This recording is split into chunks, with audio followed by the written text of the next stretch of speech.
Bom dia, irmãos. Hoje vai ser um pouco mais rápido, podem ficar tranquilos. Poderíamos estar todos ansiosos a esse momento, mas faltavam 4 minutos, 7 pessoas no ataque. Estamos aqui para celebrar que hoje é Natal. Jesus veio, a isso nós celebramos e nós aproveitamos para seguir nessa série. Nós temos falado nas últimas semanas sobre o que Jesus veio fazer. E eu convido você a abrir a tua Bíblia no livro de João, capítulo 12. A gente vai ler alguns versos. Essas são as últimas palavras públicas de Jesus antes da sua morte. Eu vou pedir para alguém só acender essa luz aqui que eu estou com dificuldades. Jesus curou uns cegos ali, mas outros continuam cegos ainda para... João capítulo 12, versos 44 a 50, as últimas palavras públicas de Jesus antes da sua morte. E aí você pode pensar, mas no Natal nós celebramos o nascimento de Jesus, não é isso? Sim. Mas o que nos salva é a obra de Jesus consumada na cruz, celebrada por meio da sua ressurreição.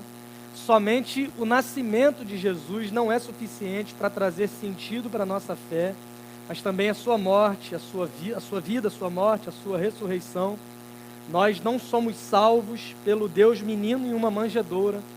Nós somos salvos pelo Deus homem pendurado na cruz e que venceu a morte quando ressuscita ao terceiro dia.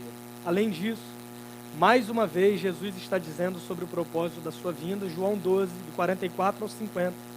Então Jesus disse em alta voz: quem crê em mim, não crê apenas em mim, mas naquele que me enviou. Quem me vê, vê aquele que me enviou. Eu vim ao mundo como luz, para que todo aquele que crê em mim não permaneça nas trevas. Se alguém ouve as minhas palavras e não lhes obedece, eu não o julgo, pois não vim para julgar o mundo, mas para salvá-lo. Há um juiz para quem me rejeita e não aceita as minhas palavras. A própria palavra que proferi o condenará no último dia, pois não falei por mim mesmo, mas o Pai que me enviou me ordenou o que dizer e o que falar. Sei que o seu mandamento é a vida eterna, portanto o que eu digo é exatamente o que o Pai me mandou dizer. De modo bem direto, olhando para esse texto, a gente vê algumas características do que Jesus veio fazer entre nós. Em primeiro lugar, nos versos 44 e 45, quando ele afirma que quem crê em mim, não crê apenas em mim, mas crê naquele que me enviou. Quem me vê, vê aquele que me enviou. Jesus está nos deixando muito claro que ele veio aqui para cumprir o propósito de Deus. Por mais de uma vez, ele vai repetir nesses versos que ele é enviado pelo próprio Deus. Irmãos, crer nisso nos faz ter a certeza que a vinda de Jesus ao mundo não é um acidente na história, mas é o plano eterno de Deus se concretizando. Nós ouvimos aqui hoje canções que falam sobre Jesus sendo o cumprimento das profecias, o prometido, aquele que Isaías chama lá no capítulo 9 de maravilhoso conselheiro, Deus forte, Pai eterno, príncipe da paz. Jesus veio ao mundo para cumprir o plano determinado por Deus desde os tempos eternos. O apóstolo Paulo, escrevendo a sua carta aos Gálatas, no capítulo 4, versos 4 e 5, ele vai dizer o seguinte: mas quando chegou a plenitude do tempo, Deus enviou seu Filho, nascido de mulher, nascido debaixo da lei, a fim de redimir os que estavam sob a lei, para que recebêssemos a adoção de filhos. Houve um tempo preparado, houve a plenitude desses tempos, e nesse momento exato da história, Jesus vem cumprir o propósito eterno de Deus. No verso 46 do capítulo 12 de João, nós lemos o seguinte: eu vim ao mundo como luz, para que todo aquele que crê em mim não permaneça nas trevas. Jesus veio cumprir o propósito eterno de Deus, Jesus veio ao mundo como luz. Esse mesmo Isaías, que no capítulo 9 profetiza sobre Jesus, falando sobre títulos e atributos de quem seria esse Jesus. Ele inicia esse trecho no verso 2 dizendo: o povo que estava em trevas viu uma grande luz. Que povo é esse? O povo de Macaé, no Natal. Vocês não viram como a cidade está iluminada? A gente não está aqui para falar do prefeito. Podem ficar tranquilos, nem bem, nem mal. A gente está aqui para se lembrar dessa profecia, dizendo que o povo que estava em trevas, sem qualquer sinal de luz, de esperança, de repente surge sobre eles essa luz que vem para iluminar todas as coisas. Jesus vem ao mundo como essa luz, para que todo aquele que nele crê não permaneça nas trevas. Em outra ocasião, no Evangelho de João, ele vai dizer para os seus ouvintes: eu sou a luz do mundo. Mas o fato de Jesus ser luz do mundo muda alguma coisa para nós enquanto igreja? Obviamente que sim, porque é o mesmo Jesus que chama a sua igreja, o seu povo, para serem sal na terra e luz no mundo.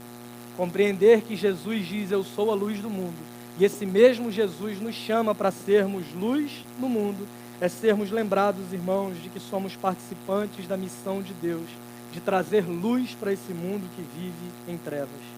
Mas assim como hoje, naqueles dias de Jesus, muitos o rejeitaram. Voltando em João no capítulo 1, parte do trecho que nós lemos no início, versos 9 a 11, dizem: estava chegando ao mundo a verdadeira luz que ilumina todos os homens. Aquele que é a palavra estava no mundo, e o mundo foi feito por intermédio dele, mas o mundo não o reconheceu. Veio para o que era seu, mas os seus não o receberam. E isso nos leva ao próximo ponto, no verso 47. Se alguém ouve as minhas palavras e não lhes obedece, eu não o julgo, pois não vim para julgar o mundo, mas para salvá-lo. Jesus veio para salvar o mundo. Ele afirma que se alguém o rejeita, ou seja, se alguém ouve as suas palavras, mas não as guarda, ele diz o seguinte sobre essas pessoas: eu não vim para julgar, mas eu vim para salvar o mundo. Irmãos, ler esse verso é maravilhoso, mas ignorar o seu contexto é muito perigoso, porque pode nos levar à falsa ideia de que todos serão salvos e ninguém será julgado. O que ocorre nesse trecho é que Jesus está falando da sua primeira vinda, do Natal, do seu nascimento, da sua vida, do que nós celebramos hoje e nesse tempo. Ele veio anunciar e ele veio realizar essa salvação, mas nós não podemos ignorar que um dia ele voltará como um juiz. Eu não estou forçando a barra para te assustar, é a sequência desse texto que nos mostra isso e nos indica também mais uma razão da sua vinda no verso 48. Há um juiz para quem me rejeita e não aceita as minhas palavras. A própria palavra que no último dia. Fica muito claro que haverá um julgamento, e esse julgamento será baseado na obra de Jesus. Serão separados aqueles que creem nele daqueles que o rejeitam ou que ouvem a sua palavra e não as guardam. Rejeitar Jesus é certeza de condenação e de uma vida eterna distante de Deus. Mas falar sobre isso no Natal, sim, é exatamente o que Jesus está dizendo que ele veio fazer. Mas você pode dizer assim: mas eu sou justo. Obrigado, Paulo. Eu sou justo, eu tenho uma boa moral, eu sou um cidadão ético, eu pago meus impostos, eu nunca roubei ninguém. Mas eu queria te lembrar que essa relação é com um Deus que é santo e perfeito, e a lei de Deus exige perfeição. E agora você me diz: deu ruim, eu não sou perfeito. Como é que eu sou salvo, então, se essa lei exige de mim perfeição? Romanos capítulo 3, o apóstolo Paulo vai dizer, nos versos 21 até o verso 24, algo que nos deixa maravilhados, porque nós entendemos que a nossa salvação não se baseia nos nossos méritos. Ou diz que agora se manifestou uma justiça que provém de Deus, independente da lei da qual testemunham a lei e os profetas. Justiça de Deus mediante a fé em Jesus Cristo para todos os que creem. Não há distinção, pois todos pecaram e estão destituídos da glória de Deus, sendo justificados gratuitamente por sua graça, por meio da redenção que há em Cristo Jesus. Irmãos, essa justiça é recebida por meio da fé no que Jesus fez. A vida eterna, a salvação, não é uma consequência ou uma conquista a partir dos nossos esforços, mas é um presente da graça de Deus que recebemos por meio da fé. Por isso nós somos salvos, não pelo que fazemos, não por quem somos, mas apesar de quem somos, por crermos na graça desse Deus que decidiu nos amar e enviou seu Filho para viver uma vida perfeita que éramos incapazes, para morrer em nosso lugar, para ressuscitar ao terceiro dia, provando que o sacrifício foi aceito por Deus e nós somos aceitos por Deus se cremos nesse sacrifício. Versos 49 e 50, ele conclui esse trecho dizendo o seguinte: pois não falei por mim mesmo, mas o Pai que me enviou me ordenou o que dizer e o que falar. Sei que o seu mandamento é a vida eterna. Portanto, o que eu digo é exatamente o que o Pai me mandou dizer. Ele conclui esse trecho mais uma vez reafirmando que foi enviado pelo Pai e que o estava obedecendo, que o mandamento do Pai é a vida eterna, e essa é a boa notícia para nós, o Evangelho. Pela obediência de Jesus, nós somos salvos, se cremos que essa é uma boa notícia que se aplica a nós. Uma grande história, separada por 4 atos: criação, queda, redenção e consumação, e todas essas coisas apontam para o nosso Salvador perfeito, que é Jesus. O plano eterno e perfeito de Deus é Jesus, que veio até nós. Por isso o Natal faz sentido, junto com sua vida perfeita, sua morte, sua ressurreição e a sua segunda vinda que aguardamos com esperança. Que isso faça sentido para você e que isso transforme a forma como você enxerga todas as coisas a partir da realidade do Natal, dessa grande história que celebramos hoje. Deus nos abençoe.